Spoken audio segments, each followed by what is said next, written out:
Charles Dickens. The full name of Charles Dickens is Charles John Hapham Dickens, and he was born on 7 February 1822, Portsmouth, England.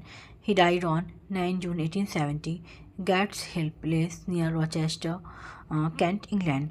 He was born to John Dickens and Elizabeth Barrow. His father worked as a clerk in the Navy Pay Office, and his mother had been a teacher and school director. Although his parents were loving, the family struggled financially. Charles was the second of 8 children.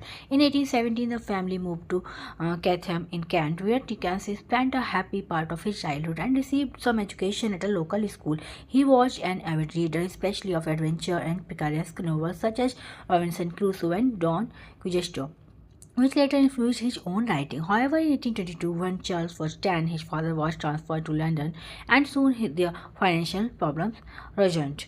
And in 1824, when Dickens was only 12 years old, his father was imprisoned for debt in Marshalsea region. To help support his family, young Charles had to leave school and work in a blacking factory, Warren's blacking warehouse, where he pasted labels on bottles of shoe polish for long hours each day. This period of humiliation and child labor deeply affected him and left a lasting scar on his mind. Later, he drew upon these experiences in his novels, especially in David Copperfield and Oliver Twist. After his father's release, Charles was able to return to school, but the sense of social injustice he left during his factory days remained central to his life and writings. And in his teens, Dickens worked as a clerk in a law office, then as a court reporter, and later as a parliamentary journalist. These jobs gave him a first-hand insight into the British legal system, government, and social conditions, knowledge that he later used in his novels to expose corruption and injustice.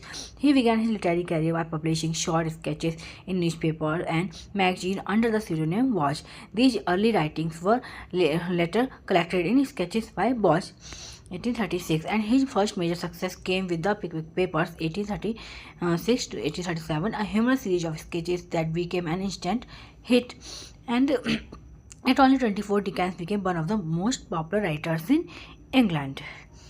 And in 1836, Dickens married Catherine Hogarth, daughter of a newspaper editor. They had 10 children together. However, their marriage became strained over time, and in 1858, they separated partly due to Dickens' relationship with Ellen Turner, a young actress. Dickens kept this relationship private for many years. And in 1865, Dickens survived a railway accident near Staplehurst, which affected his health. Despite his declining strength, he continued to write and perform readings, and his last major work, The Mystery of Edmund, remained unfinished when he suffered a stroke at Gates Hill, and he died on 9 June 1870, aged 50.